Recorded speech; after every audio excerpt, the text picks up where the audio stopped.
Hola a todos, ¿cómo están? Sean bienvenidos nuevamente a mi canal. Hemos tocado en este canal ya los casos sobre fans locos, como por ejemplo el caso de Ricardo López, que estaba obsesionado con Björk, que fue descendiendo poco a poco a la locura y tuvo un final terrible para él. Esta historia, afortunadamente, al artista no le sucedió nada. Si quieren ver el video se los voy a dejar hacia el final, o si no también aquí debajo en la lista de reproducción. Hoy vamos a conocer a otro fan loco. Vamos a conocer la historia de Mark Chapman, quien tenía una obsesión con John Lennon. John Lennon, el de los Beatles. El Beatle probablemente sea el más popular de los Beatles. ¿Y qué sucedió cuando John Lennon se cruzó con Mark Chapman? Bueno, sucedió algo bastante triste, que vamos a conocerlo el día de hoy. Vamos a estar analizando quién fue Mark Chapman, por qué se obsesionó con John Lennon, cómo fue él armando esta obsesión, cómo fue el paso a paso, cómo fue su plan para ejecutar lo que se le ocurrió. Vamos a conocer todo el día de hoy. Pero antes de comenzar les quiero recordar que en este canal tenemos tus 10 segundos, que es donde youtubers, streamers, instagramers y demás promocionan sus redes, y tus 10 segundos de hoy son para Soke. Soke es un streamer de Twitch que se dedica a streamear Fortnite, Valorant, League of Legends y otros juegos. Promete prender todos los días este 2020, así que les dejo su canal de Twitch aquí debajo para que vayan a verlo y le dejen su apoyo. Además de eso, les recuerdo que si quieren ver este caso y otros sin censura, sin publicidad, 24 horas antes que el resto, tienen que tocar el botón que dice unirse aquí debajo para unirse al clan Mephisto, luego tocar Maestro Oscuro y después ir a la pestaña Comunidad, donde van a encontrar toda la lista de todos los videos que salieron hasta el momento sin censura y pueden ver uno detrás del otro. Ahora sí, sin más demora, comencemos con el video del día de hoy.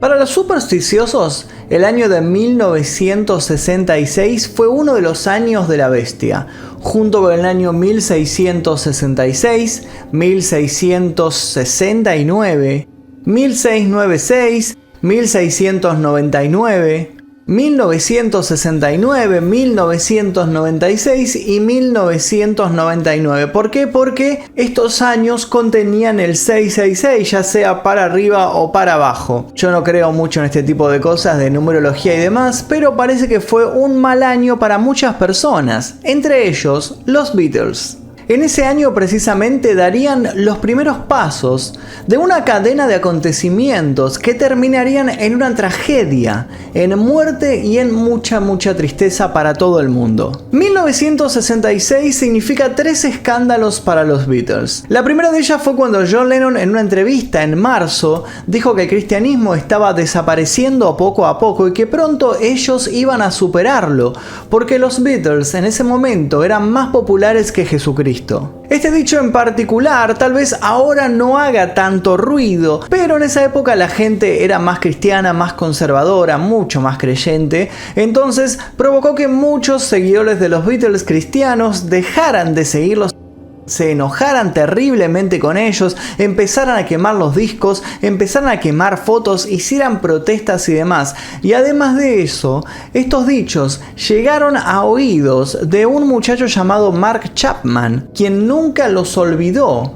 Y esta frase tuvo su final frente al edificio Dakota en diciembre de 1980. Pero volviendo al año 1966, el 15 de junio de ese año, salió el disco de los Beatles Yesterday and Today. Lo inusual de este disco es que en la portada aparecían los 4 de Liverpool, pero no vestidos con su típico traje inglés, sino que tenían puesto un delantal de carnicero, estaban manchados de sangre, tenían cuchillos en las manos y utilizaron muñecos simbolizando bebés, como si estuvieran descuartizando bebés. Esta foto también había sido basada en una idea de John Lennon y había sido sacada por el fotógrafo Roger Whittaker. Obviamente que el manager de ellos primero se opuso a que utilizaran esta fotografía como tapa del disco, pero mucho no pudo hacer. La foto salió y causó un escándalo, primero saliendo en un diario y luego en la disquería Capitol, una de las disquerías más famosas en ese momento. Hubo tal revuelo que tuvieron que sacar los discos de la venta. Lo que sucedió es que el disco volvió al poco tiempo a estar disponible para que los fans lo compraran, pero con otra tapa. Fue censurado. John Lennon volvió a dar otra de sus polémicas declaraciones y dijo que el tema de la censura, la tapa de su disco, era casi tan importante como la guerra de Vietnam. Y hubo un último suceso desafortunado para ellos que sucedió el 7 de julio de 1966. Ellos estaban haciendo un tour y una de las paradas en este tour era el país Filipinas. Allí unos 50.000 fanáticos bloquearon la entrada del avión al aeropuerto de Manila para poder verlos. Al día siguiente cantaron frente a 100.000 personas en el Araneta Coliseum. Sin embargo, cometieron un error. Imelda Marcos, la primera dama de Filipinas, los invitó a una cena. Ella preparó una gran cena como agasajo para estas estrellas internacionales, pero ellos no quisieron ir, decidieron quedarse en el hotel.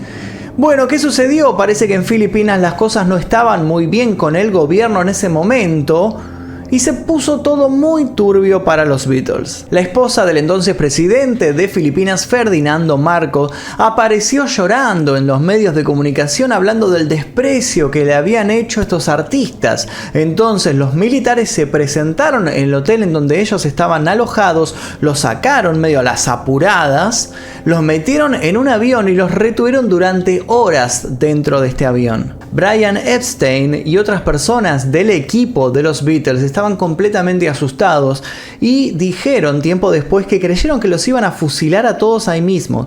Bueno, la cuestión es que después de este susto los dejaron ir, pero nunca más se olvidaron de este suceso. El 8 de noviembre de 1966, John Lennon conoce a Yoko Ono en una exposición a la que fue. La cuenta regresiva para su tragedia está en marcha.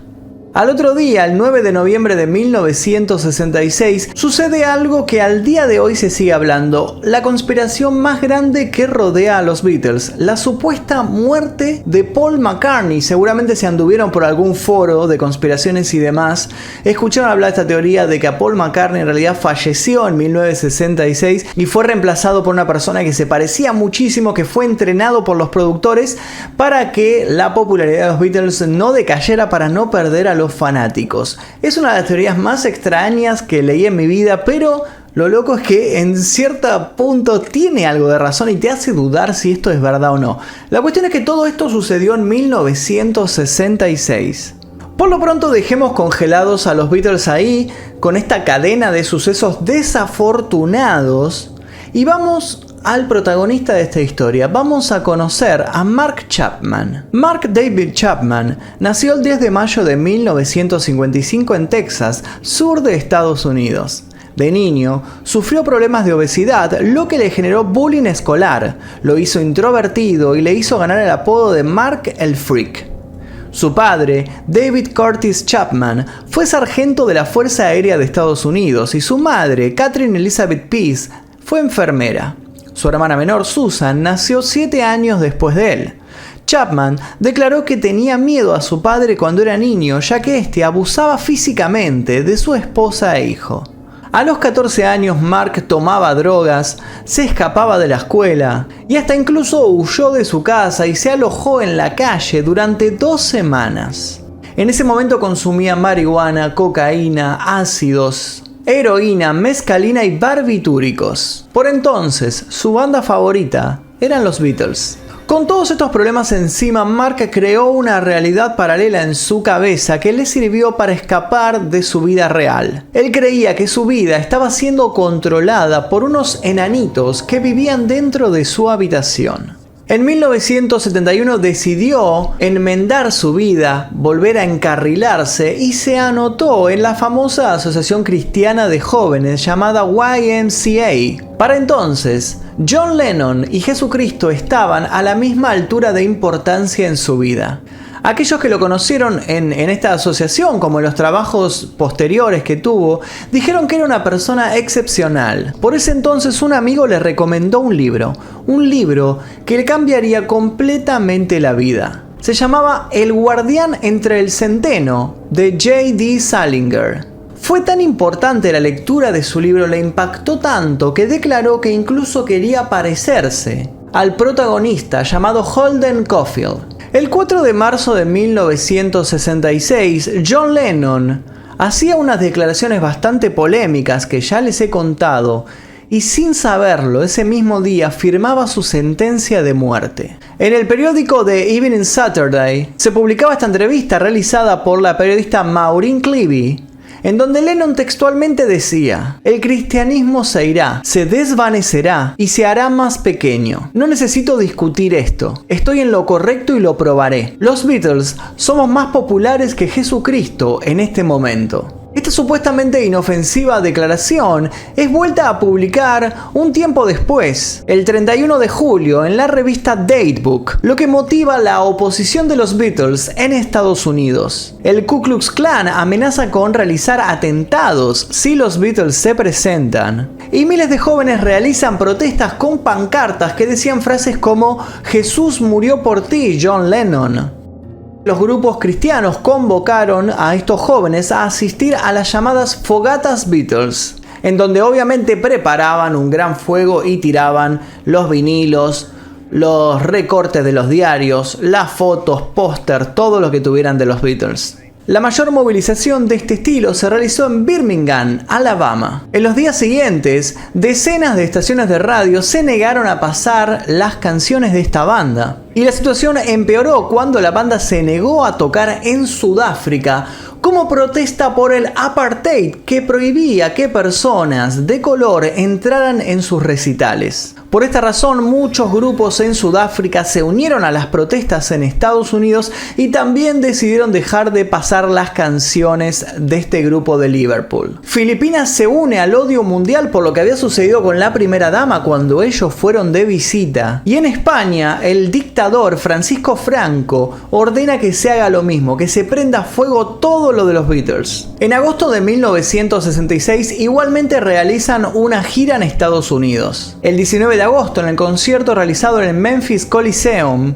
el Ku Klux Klan realiza un atentado. Hay una explosión en el vestíbulo y John Lennon se tira al suelo en medio del escenario pensando que les están disparando. Mientras tanto, el Vaticano, que al principio había expresado su condena a los dichos de John Lennon, termina por darle la razón. El Observatore Romano publica que hay algo de verdad en esta fuerte declaración que dice que la influencia del cristianismo en la raza humana se ha debilitado. El 29 de agosto, por esta y otras presiones, darán su último concierto ante una audiencia que había pagado su entrada. Es realizado en el Candlestick Park, en San Francisco. Finalmente, un perplejo John Lennon, un poco sorprendido por todo lo que había sucedido, habla frente a cámara y da sus disculpas. Pero lo que él no sabe es que en un campamento cristiano en Atlanta, un joven llamado Mark David Chapman había leído lo que él había dicho, un joven que se había convertido en un fanático cristiano hacía relativamente poco, y empezaba a albergar un gran rencor hacia él por estas declaraciones. Es por esta razón que comenzó a planear su venganza contra su ex ídolo por haber dicho estas cosas de Jesús. Mark Chapman le dice a un amigo suyo tras leer los dichos de John Lennon: ¿quiénes son ellos para compararse con Jesús? Tiempo después tomará una guitarra y cantará en un fogón frente a sus amigos del YMCA, este club cristiano, el tema Imagine de John Lennon, pero cambiando la letra y diciendo: imagina que John Lennon está muerto. Los años pasan y mientras John Lennon se casa con Yoko Ono y tienen un hijo, los Beatles se separan y Lennon desaparece un largo tiempo de la vista pública. Mientras tanto, Chapman crece y consigue un trabajo de guardia de seguridad en un lugar en Atlanta. Por ese tiempo tuvo su primera novia llamada Jessica Blankenship, que era una chica fervientemente cristiana que terminó rechazando su propuesta de matrimonio. En 1977 Mark Chapman decidió suicidarse por asfixia con monóxido de carbono. Conectó un tubo de aspiradora al caño de escape de su auto y puso el otro extremo dentro, pero la manguera se derritió en el caño de escape y el intento de suicidio fracasó. fracasó. Un psiquiatra lo admitió en el Castle Memorial Hospital por su depresión. Tras salir de allí, en el hospital lo contrataron a tiempo parcial para que trabajara también de guardia. En ese trabajo él tocaba la guitarra para los pacientes y les alegraba un poco la vida. Se mudó a vivir con un amigo que trabajaba como ministro presbiteriano y mientras tanto sus padres comenzaron el proceso de divorcio y tiempo después su madre se fue a vivir junto con Mark Chapman a Hawái. En 1978 Mark Chapman realizó un viaje alrededor del mundo, inspirado parcialmente en una película que le había gustado mucho, La Vuelta al Mundo en 80 días. Allí visitó lugares como Tokio, Seúl, Hong Kong, Singapur, Bangkok, Nueva Delhi, Beirut, Ginebra, Londres, París y Dublín. Comenzó una relación sentimental con su agente de viajes, una mujer japonesa-americana llamada Gloria Abe, y se casaron el 2 de junio de 1979. El parecido físico de Gloria con Yoko Ono era completamente innegable. Luego de intentar con varios empleos y no durar en ninguno, finalmente quedó desempleado y dedicó sus días a tomar cerveza y a leer en la biblioteca pública. Allí buscaba, entre otras cosas, respuestas sobre su vida. Es ahí donde descubre 2 libros que le cambiarían la vida. El primero ya lo había leído en su adolescencia, pero lo había olvidado durante varios años. El guardián entre el centeno vuelve a aparecer frente a los ojos de Mark Chapman como una señal, como diciéndole: no me olvides lo que leíste acá, no olvides a este personaje. Esta es tu vida. Además encontró otro libro, uno llamado John Lennon, un día a la vez, escrito por Anthony Foust, donde el ex Beatle quedó completamente desmitificado ante los ojos de Chapman, quien revivió también su antiguo rencor por él. Años después le diría a su biógrafo Jack Jones, con quien grabó más de 200 horas de entrevistas: me di cuenta que yo no había triunfado, pero él sí, y sentí que se había vendido. Lo quería a él porque yo no podía soportar más ser un don nadie. Me estaba ahogando, me estaba sofocando esta condición. Para 1980, John Lennon se da cuenta que tiene una sola opción en su vida: renacer y resurgir como la gran estrella pop que supo ser. Para ese entonces había pasado más de 5 años encerrado en un departamento de 7 ambientes que se había comprado, donde vivía con su esposa y con su hijo, no daba prácticamente ninguna entrevista, no hacía nada, básicamente se pasaba todo el día leyendo, escuchando música, contemplando la vida, pero empezó a extrañar esa vida que había tenido alguna vez, esa vida de estrella pop, viajando de acá para allá, las entrevistas, las fotos que le sacaban, las fanáticas, los fanáticos. Empezó a extrañar todo eso y dijo: tengo que volver a mostrar al mundo quién era John Lennon.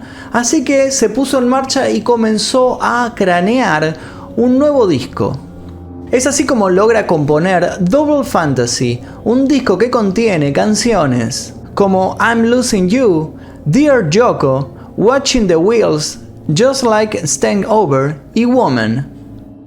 Esto sucedió en agosto de 1980. Lo que tiene en particular es que Yoko Ono, cuando vio que estaba componiendo nuevamente, insistió en que tenía que ser un disco de los dos, pero Lennon le dijo: no, este lo voy a sacar solo. El 9 de octubre de 1980, John Lennon cumple 40 años. Ese mismo día, su hijo Gene cumple 5 años. Y también en esa fecha, pero bastante lejos, en Honolulu, Hawái, Mark David Chapman compra un revólver Charter Arm Specials calibre 38. Lo consigue en una armería situada a una cuadra de la estación de policías del lugar. Para el 22 de octubre de ese año, Mark Chapman renuncia a su trabajo como guardia de seguridad en Hawái y firma su última salida en ese empleo como John Lennon. Inicia por ese entonces un acercamiento al satanismo, al ocultismo, a las artes oscuras, pero nunca se mete de lleno en esto. En su casa, su esposa Gloria es testigo de los extraños rituales de Mark Chapman, quien pasa todas las tardes escuchando desnudo los discos de los Beatles, mientras cambia las letras por frases asesinas que registra en una grabadora, junto con chillidos que recuerdan a los de un cerdo. Le pide ayuda a Satanás como parte de sus delirios. y su violencia se vuelve contra su mujer, a la que le golpea y rompe todas sus pertenencias. En ese ataque de locura también destruye toda su colección de vinilos de los Beatles. Chapman escapa, pero antes le pide dinero a su suegro para viajar a Nueva York. Realiza este viaje y se hospeda en el hotel Waldorf Astoria. Va hacia el edificio Dakota, en donde vivía John Lennon con Yoko Ono y con su hijo, y se hace amigo del encargado del edificio, José Perdomo, quien le empieza a dar un montón de datos sobre la vida de John Lennon a este completo extraño. Pero algo falla en su plan, no consigue balas para el revólver que compró porque nunca lo registró. El 5 de noviembre, Chapman contacta a Dana Reeves, un alguacil de Atlanta, que era amigo suyo con quien pasa varios días aprendiendo a disparar. Este alguacil es el que le provee con 5 balas expansivas. El día 9 de noviembre, Chapman ve la película Gente como Uno. Esta película lo conmueve en extremo y le hace cambiar completamente de opinión. Se arrepiente de su plan de asesinar a John Lennon, guarda sus cosas y se vuelve a Hawái. Se deshace de su libro de El guardián entre el centeno, pero guarda el revólver con las balas. Le pide perdón a su esposa y le cuenta, entre otras cosas, que había estado obsesionado con matar a John Lennon, pero que ya se le había pasado, que ahora estaba bien. De hecho, concreta una cita con un psicólogo para que lo ayude a resolver sus problemas psicológicos, pero esta cita nunca sucede. Mientras tanto, el disco Double Fantasy sale a la venta el 14 de noviembre de 1980 y es un éxito instantáneo. Enseguida escala en las primeras filas de los rankings. Es el tan esperado regreso de John Lennon. Empiezan a surgirle un montón de proyectos derivados de este disco, entre ellos muchas sesiones de fotos entre Lennon y Yoko Ono. En diciembre de 1980, Mark Chapman aborda nuevamente un avión hacia Nueva York. Durante el vuelo sigue leyendo una vez más el libro El guardián entre el centeno. El 6 de diciembre de ese año, Mark Chapman desembarca en Nueva York con $5.000 en el bolsillo que le había prestado su esposa. Se registra en un hotel del YMCA y luego de dejar sus cosas, se dirige nuevamente al edificio Dakota, donde encuentra a los guardias de seguridad del lugar y se hace amigo de ellos y les empieza a hacer un montón de preguntas sobre los horarios de John Lennon, a qué hora salía del edificio, a qué hora volvía, con quién se reunía, si salía solo, si salía con gente. Y sorpresivamente los guardias de seguridad le cuentan absolutamente todo. Es en ese momento que Chapman comienza a creerse Holden Caulfield, el protagonista del libro El guardián entre el centeno. Ese mismo día conoce a Jerry Moll y Judith Stein, dos chicas fanáticas de John Lennon que siempre lo esperaban a la salida del edificio Dakota. Se hacen amigas enseguida de Mark Chapman, quien se presenta como un gran fanático de los Beatles. Y luego de charlar un rato e intercambiar información sobre este artista, las chicas se van juntas al cine y Mark Chapman se queda un rato esperando en la puerta, pero luego también se va. Las chicas regresan ese mismo día a las 17:15, pero Mark Chapman ya no está en la puerta. A las 17:30, John Lennon sale del edificio. Se encuentra a las chicas y conversa con ellas un momento. Esa misma noche, Mark Chapman, hospedado en el hotel del YMCA, este hotel de jóvenes cristianos, escucha a dos compañeros del lugar que están planeando hacer un trío homosexual con otro amigo. En una entrevista, Mark Chapman expresó que en ese momento sintió deseos de agarrar su arma y dispararles a todos, pero que se contuvo, guardó sus cosas y se fue del lugar. Se dirigió entonces al Hotel Sheraton, donde se hospedó en la habitación 2730. Al día siguiente de su llegada a Nueva York, el 7 de diciembre de 1980, a la mañana, Mark Chapman se dirige nuevamente al edificio Dakota. En el camino adquiere un ejemplar de la revista Playboy, donde se incluye una entrevista a John Lennon y Yoko Ono acerca de la presentación del disco Double Fantasy. También compra otro ejemplar del libro El guardián entre el centeno y algunas fotografías de Judy Garland en la película El mago de Oz. Regresa luego al Hotel Sheraton y llama a un servicio de acompañantes, quienes le envían una prostituta.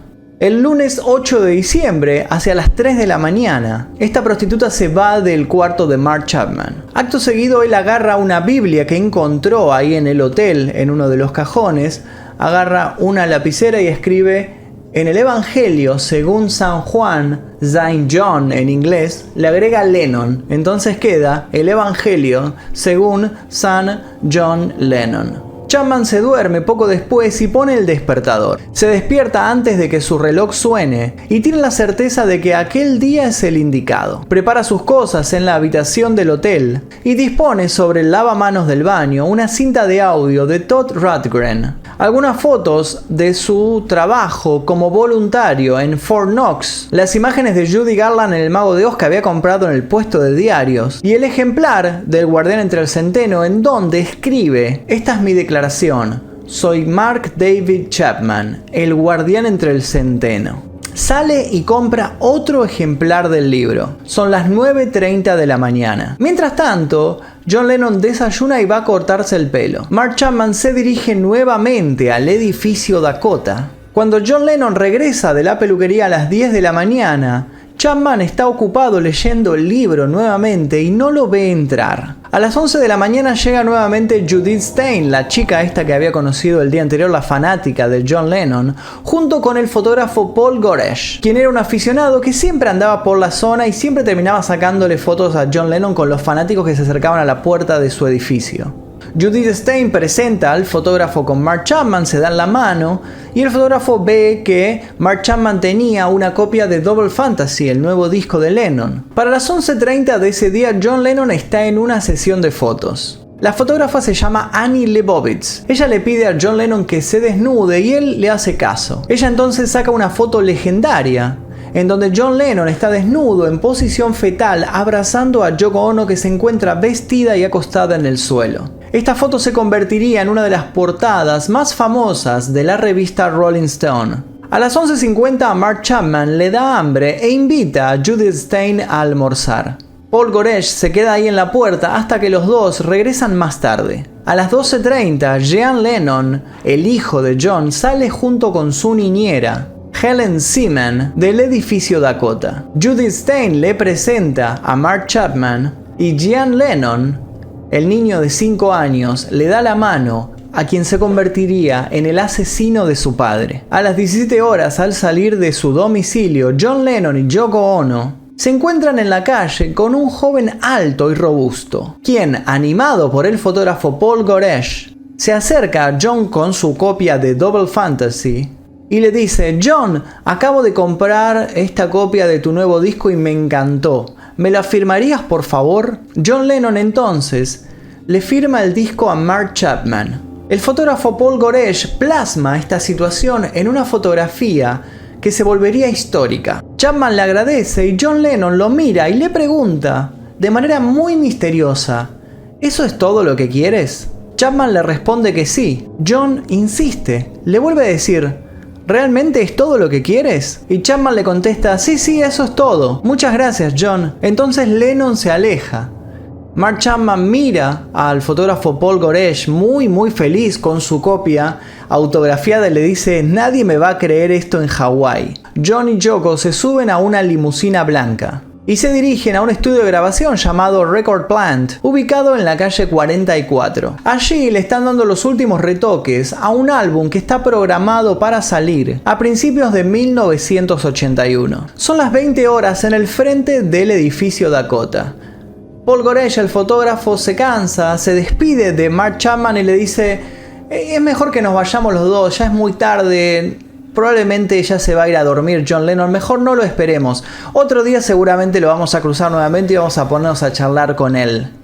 Y Mark Chapman le contesta: "¿Y si no vuelves a verlo nunca más?". Mientras tanto, Yoko y John se quedaron 5 horas y media en el estudio. Ya son las 22:30 horas. Entre otras cosas, completan el tema Walking on These Eyes, que es la última canción que Lennon compone y graba, y que pretende que sea un single de Yoko Ono. Al salir del estudio, John Lennon le dice a su productor Jack Douglas: "Vamos a regresar mañana a las 9 para darle los últimos detalles. Ahora Yoko y yo nos vamos a casa". Douglas lo nota contento. Se lleva una cinta con una copia de la nueva canción. John y Yoko salen del estudio. A las 22:35, John Lennon firma el último autógrafo de su vida, a Rabia Vincent, el portero del estudio de grabación. Se detienen en el camino a un restaurante en donde compran sándwiches y café. Luego regresan al edificio Dakota en su limusina blanca. Llegan allí a las 23:30 horas. La calle está desierta. La temperatura es de 10 grados. John y Yoko bajan del auto. Caminan hacia la entrada del edificio. En un momento Yoko se adelanta, pasa frente a Chapman, quien la saluda, pero ella no le devuelve el saludo. Lennon viene detrás, aún con la cinta bajo el brazo. Ve de reojo a Mark Chapman y parece reconocerlo, pero no lo saluda. Sigue avanzando. Yoko se encuentra ya frente al hall de entrada del edificio. Apenas le da la espalda, una voz gruesa se escucha entre las sombras del hall central. Es Mark David Chapman quien grita: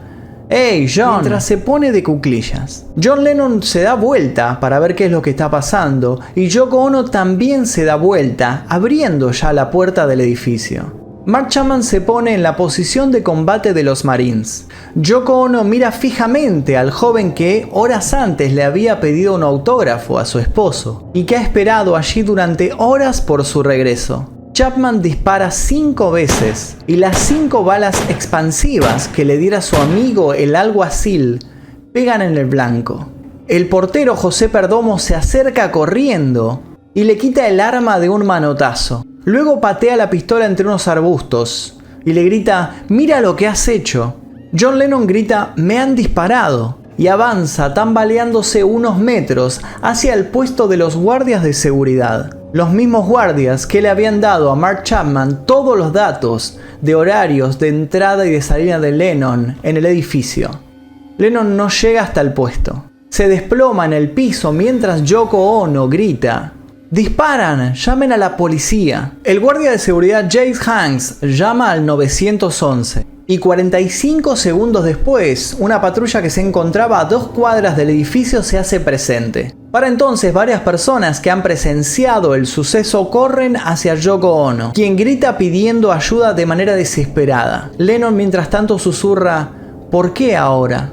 Ahora no, pero ya no puede agregar nada. Uno de los disparos le ha dado en la garganta. Chapman, mientras tanto, permanece de pie mirando la escena. Luego, se esconde en un callejón. A 15 metros hay una estación del metro, pero Chapman no lo toma, no huye. Uno de los policías que se presentaron, llamado Steven Spiro, entró en un callejón y lo encontró de espaldas, con las manos levantadas. Lo sujetó fuertemente del cuello y lo sometió. Llegan entonces más patrullas con policías de la comisaría 82. Varios policías sujetan al inmóvil Mark Chapman, quien les indica que el abrigo que está tirado en el suelo y que el libro del guardián entre el centeno, que también está tirado, le pertenecen. Los policías entonces lo esposan, lo meten en la patrulla y lo llevan a la delegación. Uno de los agentes lo maldice y lo insulta todo el camino. Otros policías corren hacia Lennon. Han solicitado una ambulancia, pero el músico está perdiendo demasiada sangre. Yoko Ono levanta los lentes de John Lennon, que también están manchados de sangre,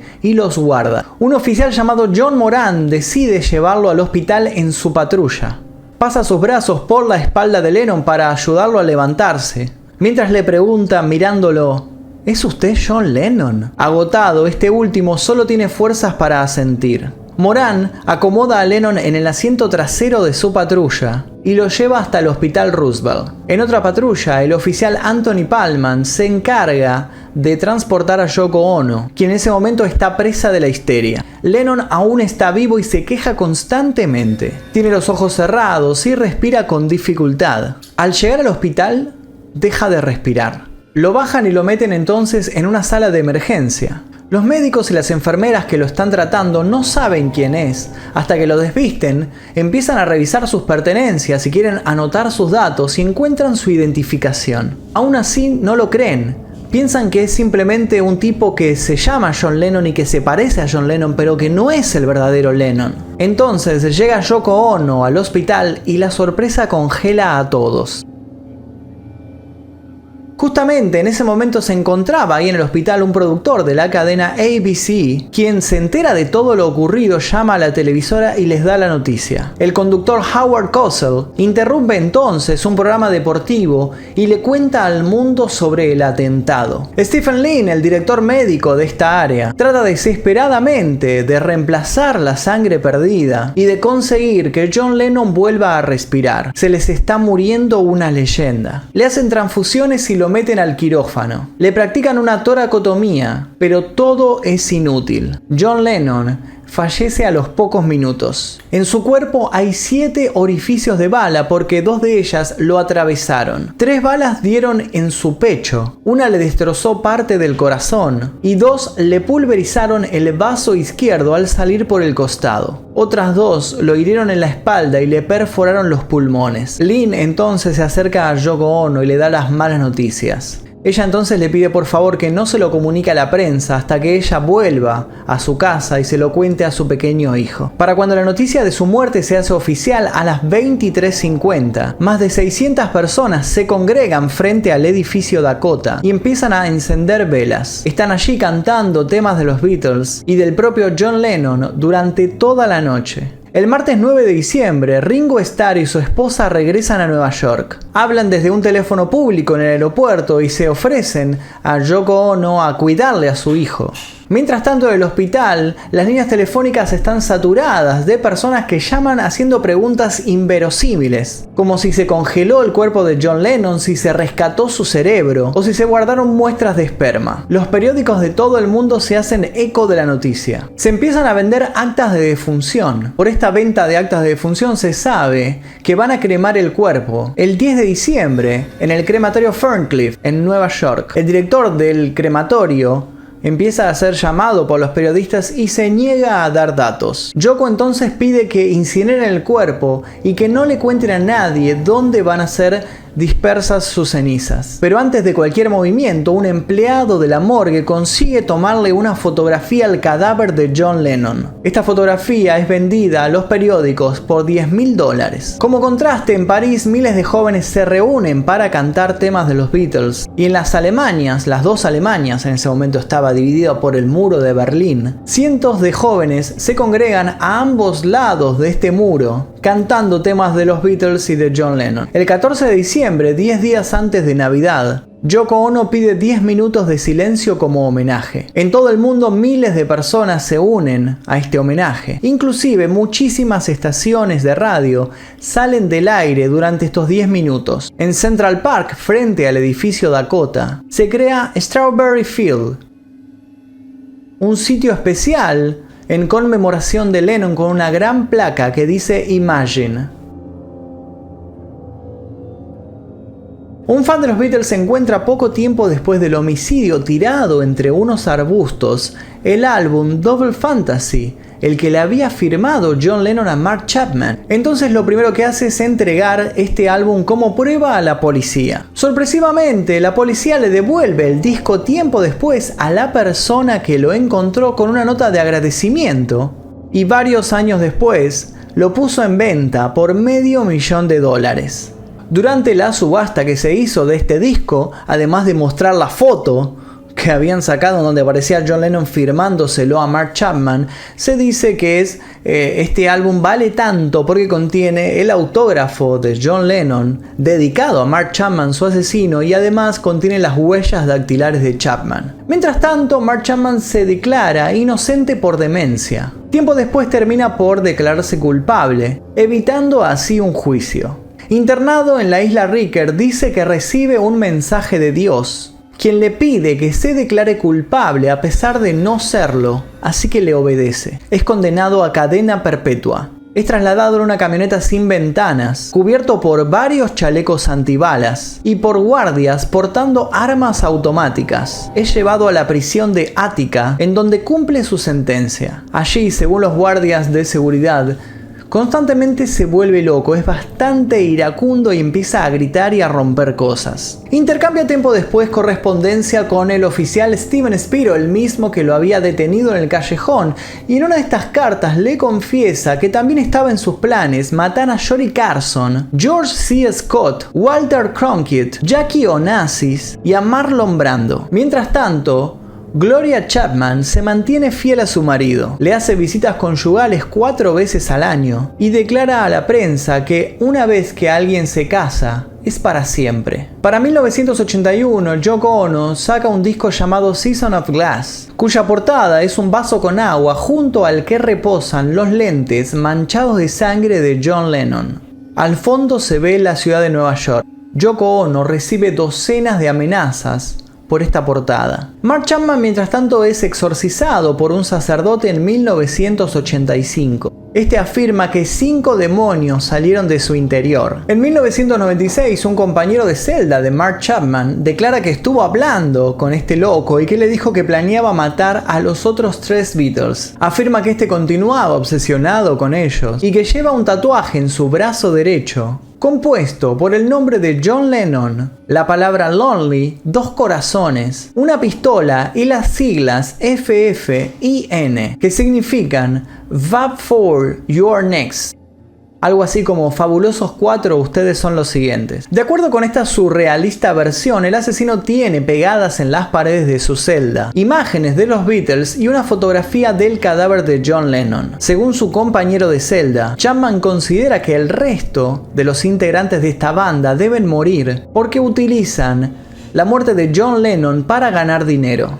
Mientras tanto, Chapman le declara al jurado: he puesto el último clavo en el ataúd de los años 60. Era una trampa, no quería su autógrafo, quería su vida, y terminé obteniendo ambas cosas. Había una voz en mi cabeza diciendo: hazlo, hazlo. Lean El guardián entre el centeno. Allí están todas las respuestas. Léanlo y comprenderán todo. Tras estas declaraciones, algunos fanáticos de los Beatles dijeron que si lo encontraban a Mark Chapman en la calle lo iban a matar. El problema fue que esta situación comenzó a inspirar a un montón de locos que empezaron a pensar en matar a otros famosos. El 30 de marzo de 1981, John Hinckley, obsesionado con la actriz Judy Foster y con su papel de prostituta en la película Taxi Driver, decide asesinar al entonces presidente de los Estados Unidos, Ronald Reagan, con el fin de impresionar a su amor imposible. Le dispara 5 veces, pero no logra su cometido, aunque hiere en la cabeza al secretario de prensa de la Casa Blanca, a un policía y a un custodio. Hinckley se declara admirador de Mark Chapman e incluso visita el edificio Dakota en varias ocasiones. Poco tiempo después, en 1982, otro hombre obsesionado con Judy Foster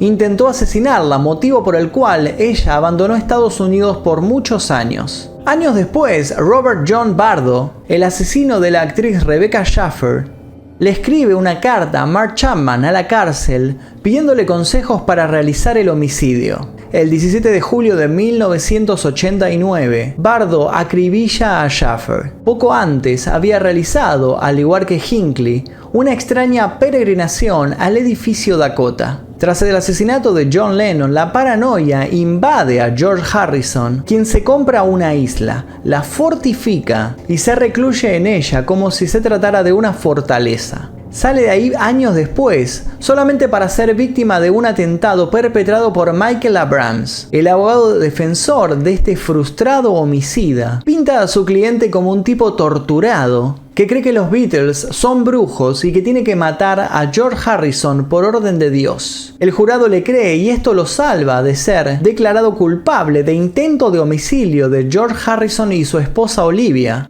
a quienes ataca a cuchilladas antes de entrar a su casa el 30 de diciembre de 1999. Tampoco los McCartney se salvan de esta maldición y su esposa Linda es secuestrada a mediados de los años 90. Años después, ambos mueren de cáncer, tanto George Harrison como Linda McCartney, y la leyenda negra de los Beatles sigue extendiéndose. Mientras tanto, en la cárcel, Mark Chapman comienza a recibir muchas cartas tanto de admiradores como de gente que le desea la muerte. Para un poco encomendarse y tratar de limpiar sus pecados, comienza a dirigir un periódico cristiano. En internet, una página conspiranoica afirma que John Lennon está vivo y que todo esto fue un montaje, que la CIA lo estaba buscando, porque había descubierto que en los años 60 había apoyado a un grupo terrorista hippie. Esto y un expediente del FBI en donde lo relacionaba con el grupo terrorista IRA, los terminó de convencer. John Lennon había fingido su asesinato con la ayuda de Yoko Ono, quien había estado apoyada por los Yakuza, la mafia japonesa, a cambio de un montón de dinero y parte de sus derechos de autor. Según esta teoría, el tipo no pudo contenerse de seguir haciendo música y años después reapareció produciendo a un artista llamado Beck. De hecho, dicen que existe una canción de Beck que si se pasa al revés, se escucha el mensaje John is alive, he's just kidding, algo así como John está vivo, solo estaba bromeando. Esta teoría sostiene que en el álbum blanco de los Beatles hay una canción que se llama Someday I'll Be Back y que eso significa que él volvió como Beck. Esta y un montón de historias conspiranoicas, como que Yoko Ono mandó a matar a John Lennon para quedarse con todo, que en realidad la CIA lo mandó a matar como también mandaron a matar a John Fitzgerald Kennedy, o que en realidad fue Paul McCartney el que lo mandó a asesinar, andan rondando por internet y bueno, andan enredándose junto con la historia real. Lo que sí es cierto es que este odio masivo hacia Mark Chapman hace que el jurado le niegue una y otra vez la libertad condicional. Mark Chapman sostiene que por haber matado a John Lennon él merece ser ejecutado, pero que Lennon, siendo un liberal, estaría en contra de la pena de muerte. Y un montón de sucesos más van aconteciendo a razón de este asesinato. Yoko Ono demanda a una empresa de metro de Japón por utilizar la imagen de John Lennon sin su permiso en un boleto conmemorativo. En el 2001 aparece una inteligencia artificial que dice haber sido programada con las ideas de John Lennon, en donde la gente puede entrar y chatear con él. El 29 de noviembre del año 2001 George Harrison muere de cáncer y el mundo no se conmociona a pesar de que el médico que lo está atendiendo fuerza a que el moribundo le firme una guitarra con sus últimos estertores de vida y luego subasta obviamente este instrumento. En el año 2006 salió la película The Killing of John Lennon y en el año 2007 salió una nueva película sobre su vida llamada Capítulo 27, en donde el asesino es interpretado por Jared Leto. Muchos seguidores de Lennon intentan sabotear el estreno de ambas películas y mientras tanto Mark Chapman aprovecha volver a la luz por estos films y dice que ahora está obsesionado con la actriz Lindsay Lohan y que planea matarla a ella. Y actualmente lo único que nos quedó es Yoko Ono dando algunos shows bastante extraños.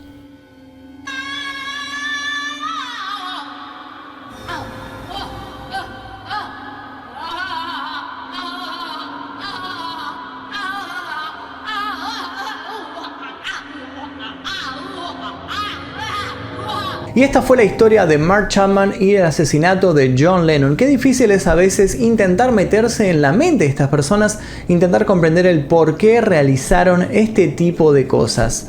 Espero que les haya interesado. Si les gustó, por favor dejen su like, suscríbanse si no lo hicieron. Recuerden que pueden ver este y otros casos sin censura, sin publicidad, 24 horas antes que el resto, tocando el botón que dice unirse aquí debajo. Yo mientras tanto me quedaré aquí encerrado y no saldré por miedo a que algunos de ustedes me venga a buscar a la puerta del edificio. No les voy a firmar ninguno de mis discos, los pueden escuchar en Spotify si quieren, pero por ahora se cancelan las firmas porque estoy un poco asustado después de conocer esta historia. Mi nombre es Magnum Mephisto, nosotros veremos seguramente en el próximo video. Adiós.